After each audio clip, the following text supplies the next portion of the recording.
আসসালামু আলাইকুম ওয়া রাহমাতুল্লাহ। মহান আল্লাহ রাব্বুল আলামিনের শুকরিয়া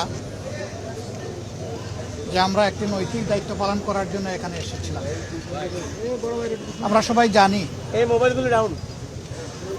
বিএনপি চেয়ারপারসন সাবেক প্রধানমন্ত্রী বেগম খালেদা জিয়া তিনি জাতিকে তিনবার নির্বাচিত প্রধানমন্ত্রী হিসাবে নেতৃত্ব দিয়েছেন।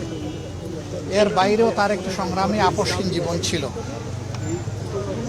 তিনি গণতন্ত্র পুনঃপ্রতিষ্ঠা এবং মানুষের নাগরিক অধিকার প্রতিষ্ঠার জন্য আজীবন লড়াই করে গেছেন।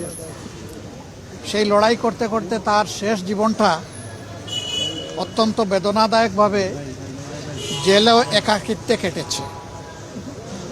এই সময় যারা দেশ শাসন করেছেন তারা তার সাথে অমানবিক আচরণ করেছেন। তিনি যখন গুরুতর অসুস্থ হয়ে পড়লেন তখন তাকে বিদেশে নেওয়ার জন্য দল পরিবারের পক্ষ থেকে বারবার অনুরোধ করা হয়েছে। সরকার তো আমলে নেইনি, বরঞ্চ এগুলা নিয়ে বারবার উপহাস করেছে। আল্লাহ তাআলার বিচার ইতিহাসের অমুক বিধান। শেষ পর্যন্ত তিনি চিকিৎসা নিয়েছেন, বিদেশেও গিয়েছেন, কিন্তু ততক্ষণে তার বিশাল ক্ষতি হয়ে গিয়েছে। সেই যে তিনি ব্রিটেন থেকে ফিরে আসলেন, আর কিন্তু বিদেশ চিকিৎসা নিতে যাওয়ার মতো উপযুক্ত স্বাস্থ্য আর তার থাকলো না। স্বাস্থ্যটা এতটাই ভেঙে পড়ল যে শেষ চিকিৎসা তাকে দেশেই নিতে হয়েছে। এই ক্ষেত্রে আমরা তার আত্মার মাগফিরাত কামনা করি। মহান রাব্বুল আলামিনের দরবারে দোয়া করি আল্লাহ তার বান্দির উপরে রহম করুন এবং জান্নাতের সর্বোচ্চ দরজা তাকে দান করুন।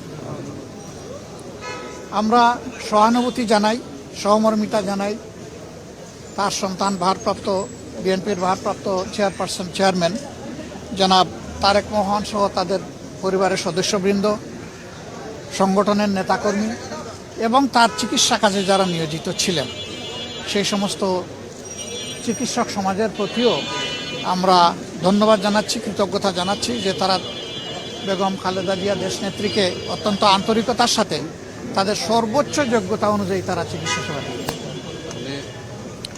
এটা আমাদেরকে অনুপ্রাণিত করে যে ভবিষ্যতে নাগরিকরা এমনটাই আমাদের দেশের চিকিৎসক সমাজের কাছে আশা করতে পারে। তিনি চলে গেছেন ইতিহাসের একটা বিরল সম্মান নিয়ে। তার শেষ বিদায় সম্বর্ধনা অনুষ্ঠিত হয়েছে গতকাল এবং মানুষ আবেগ দিয়ে চোখের পানি দিয়ে তাকে বিদায় দিয়েছে। এইটা তার পাওনা ছিল। উনি জাতির জন্য যে অবদান রেখেছেন তিনি তার পাওনাটাই আল্লাহর পক্ষ থেকে পেয়েছেন। তার এই পাওনা দেখে আমরাও অনুপ্রাণিত হই। আমরাও যদি জাতির জন্য সেরকমটা অবদান রাখতে পারি, হয়তোবা দেশের মানুষ আমাদেরকে এইরকমই একদিন বিদায় দেবে। এটা সবার কপালে জুটে না। এই সম্মানটা পাওয়া, মানুষের চোখের পানি দিয়ে বিদায় সম্বর্ধনা পাওয়া, এটা বিশাল ব্যাপার। আমরা এই জন্য আল্লাহ রাব্বুল আলামিনের শুকরিয়া আদায় করি যে তিনি তার বান্দির প্রতি রহমশীল হয়েছেন। দেশ এখন একটা গুরুত্বপূর্ণ বাঁকে আছে। আগামী নির্বাচন অনুষ্ঠিত হবে একই দিনে, জাতীয় সংসদ নির্বাচন এবং গণভোট। সংস্কারের জন্য গণভোট আর সরকার গঠনের জন্য সাধারণ নির্বাচন। 12 তারিখের এই নির্বাচন নির্বিঘ্ন হোক, সুন্দর হোক এবং গ্রহণযোগ্য হোক, আমরা এটা দোয়া করি। আজকে এই বিষয় নিয়ে আমরা আলাপ আলোচনা করেছি এবং আমরা এটাও বলেছি প্রিয় দেশের স্বার্থে অতীতে আমরা একসাথে কাজ করেছি, আগামীতেও দেশের স্বার্থে ইনশাল্লাহ আমরা একসাথে কাজ করব। তারেক রহমান সাহেব সহ বিএনপির নেতৃবৃন্দ একই আকাঙ্ক্ষা ব্যক্ত করেছেন, আমরাও একই আকাঙ্ক্ষা ব্যক্ত করেছি। এমনকি আমরা এটাও বলেছি যে 5টা বৎসরের জন্য জাতির স্থিতিশীলতার স্বার্থে একটা সুন্দর পরিবেশ ফিরিয়ে আনার স্বার্থে আমরা সবাই মিলেমিশে ভালো কোনো চিন্তা করতে পারি কিনা সেটাও আমাদের চিন্তা করা দরকার।